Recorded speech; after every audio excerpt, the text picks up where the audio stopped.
and Alicia got it together, and they've done all the work on it. So right now, we'll turn it over to Sarah and let her welcome y'all too. Thank you a lot for coming.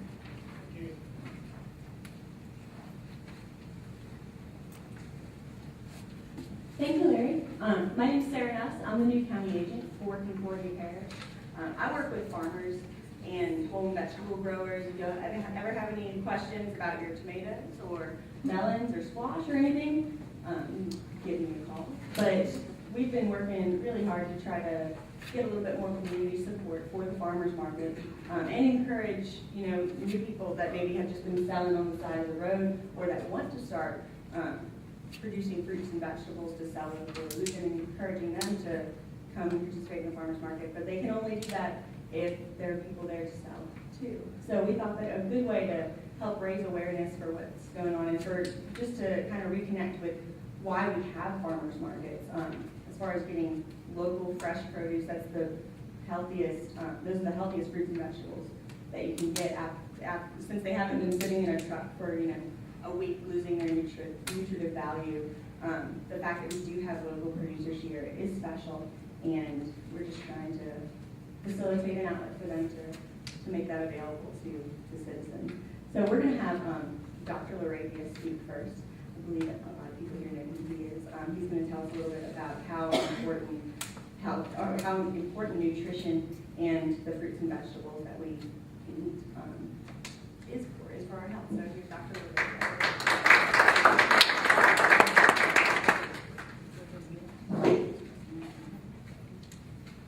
Thank you. Good morning. Good morning. Good morning. I've prepared a little sheet. If some of you want one of these, I think there's probably enough to go around this morning, but thought we'd try to talk about a few things that I deal with every day. And, foods are not important if you don't care whether you live or die, and if you don't care what kind of health you're in. But if you really do, it's important. They're right there on top. I got some white. Yeah, they're all the same. They're all the same. So I thought I'd talk about some basic considerations. Everybody wants a pill to fix everything. We don't have that.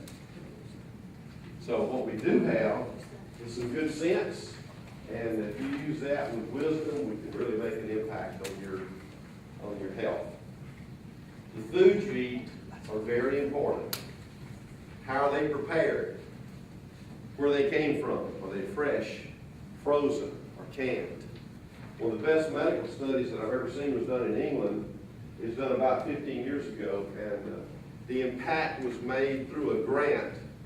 Basically, they had a group of family physicians that took care of about 40,000 people.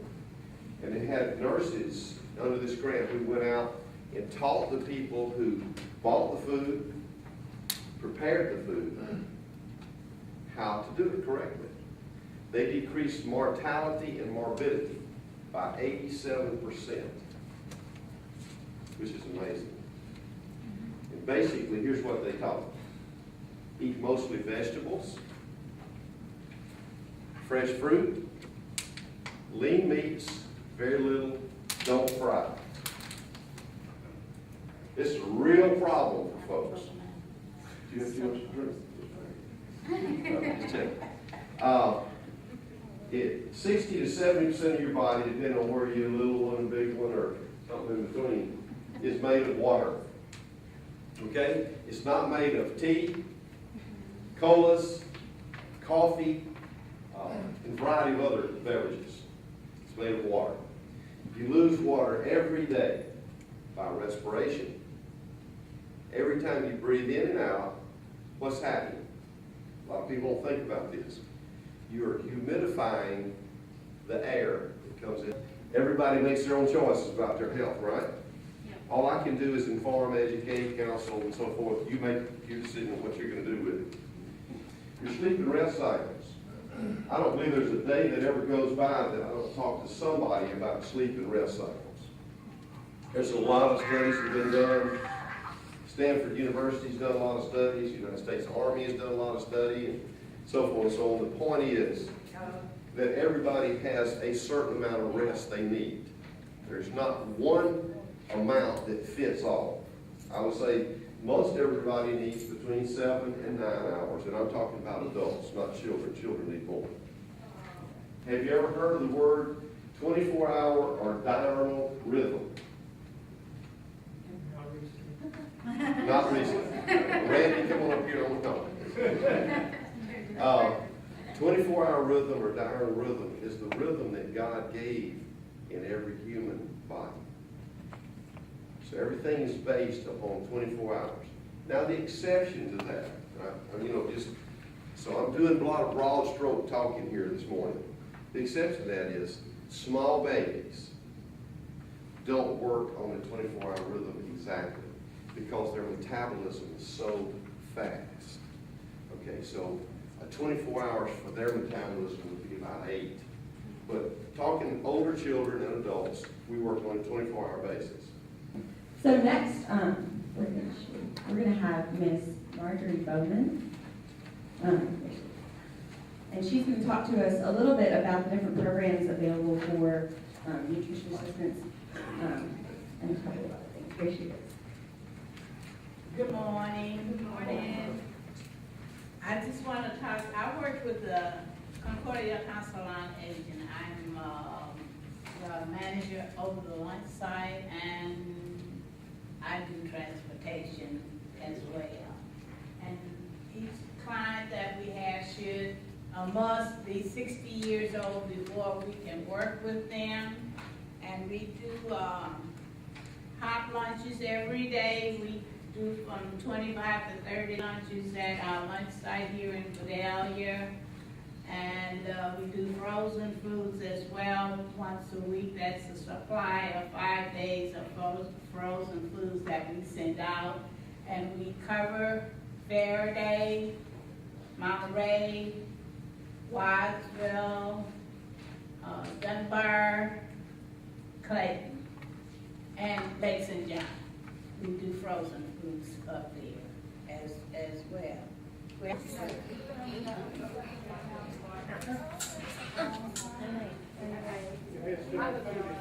years old, 31. What?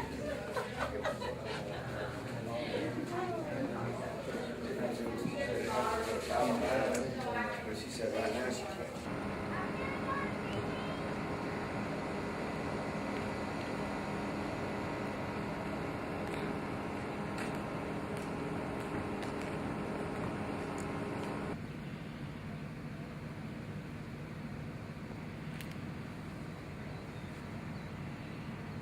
I'm Alethea Lawrence, and I work for the LSU Ag Center, and I am the area extension agent that handles the nutrition part of our services, and I primarily focus on SNAP Ed. Does anybody know what SNAP Ed is?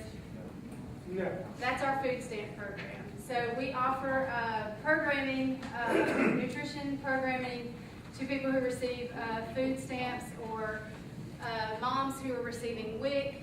And then we also do some general nutrition information as well. So if you have any questions, I have an array of information in my office about nutrition and issues that you might be facing. I've had a lot of questions lately on canning tomatoes. And we have this one certain lady that comes and services our building, and when she's there, I have to say I refer all those questions to her, but this week she was not there, and so Sarah and I are trying to, I don't know anything about canning tomatoes, but hey, guess what? I am learning about canning tomatoes. So any questions that you have like that, please feel free to call us, and we'll do our best. My name is Dorothy Perkins, and I'm a registered nurse. And technically, my title is nurse liaison. I manage the clinics at Riverland Medical Center, and then also work through the hospital as well. One of the things that we offer at Riverland is rather unique to this area is a diabetic foot clinic. And it's very germane to the population here because, you know, as the way things go, Mississippi and Louisiana, when we rank high, it's not in a good thing. And diabetes is one of those areas. Mississippi and Louisiana rank, have the highest country.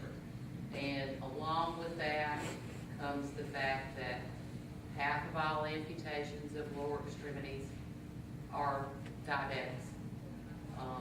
Diabetics they're prone to cardiovascular disease, which is heart disease. It's also peripheral artery disease, which will affect the circulation and healing of ulcers and problems of the feet and lower extremities.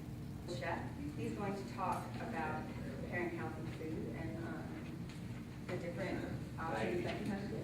I use that term chef lightly, I just know how to chop an onion.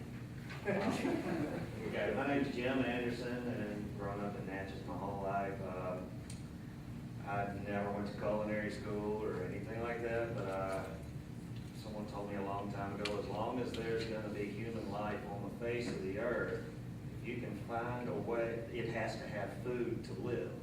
So if you can find a way to make a living in the food industry, you'll always find a job. That means I've started dishwashing, had 3 restaurants, opened Uptown Grocery, there was one over in Natchez, if y'all familiar with that. And then my largest part of knowledge that I received in the food industry was from, I went to work for Cisco Foods to learn the other side, instead of just learning how to cook and everything. So they taught us, the salespeople, how to be able to teach our customers how to become more profitable. The way to become more profitable is by serving food that people like. So I said earlier here in the South, the restaurant industry type of logo is you fry it, they buy it. It's true. I mean, we got fried Twinkies, Snickers, they even fry hot dogs now. I mean, it's stuff, bananas, I mean, fry whatever you fry it, they buy it. Dip it in something, but to the point on why I'm here right now is learning in all the different restaurants on different ways to prepare items that are more healthy for us. All right. Has anybody ever heard of the paleo diet? Okay. Otherwise known as the caveman diet. And if you think back when the cavemen lived, they didn't have microwaves. They didn't have the grease. They had just the basics. It was either raw, and if they didn't have a fire, or it was just cooked on a fire, you know what I mean? It was either grown straight out of the ground, pulled straight out of the water, or cooked on a fire. Straight out of the ground, without using salt or spices or butter or bacon fat. I'm going to use an ear of corn as an example. Just for Riverview Farms corn right here. You don't even have to shuck it. Okay? Just take some saran wrap, maybe some basil that came straight out of the ground, or some sliced onion that came straight out of the ground, green onion, rosemary. Wrap it tight in some saran wrap. It's full of moisture. When vegetables are not boiled to death, they're still alive. That has the good enzymes and all the things in it that make us grow. So wrap it in saran wrap tight, throw it in the microwave for about 2 minutes, minute and a half. It's going to cook itself, but it's still going to be the crunch sweet. It's not going to be the mushy part gets stuck in your teeth and all that like that. But it will have a slight little flavor of rosemary, a slight little flavor of basil. Instead of using salt, get a coffee grinder. One of these little $10 coffee grinders that you can find in Walmart or whatever like that, and get some whole peppercorns. You can buy those, or some whole rosemary seeds, or some whole cumin seeds, the Mexican spice flavor, and just hit them with the little spices, the zzz, zzz, zzz, and it'll just, but it's so much more, you don't need salt. Instead of using sugars, use honey, a little bit of honey. And instead of frying with butter or bacon grease, I know everybody here has a cast iron skillet that's been handed down for 4 generations. Don't put anything in the skillet. Just your chicken. And whatever you're gonna rub on it, run some fresh herbs. You don't even have to put oil on the chicken.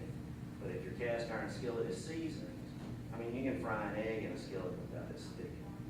just, and it'll flip, and it's better than a non-stick skillet. I mean, that's something that we all have that we forget about. Marinades, use vinegars, lemon juice, anything that has an acid to it that will counter something. All you're doing is looking for something, is the way that we were kind of raised to see what it tastes like. How can I say this? Broccoli is excellent by itself. And asparagus has its own, a homegrown tomato without Italian dressing or without salt, fresh garlic.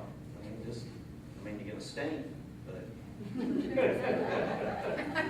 know what I mean? So it's a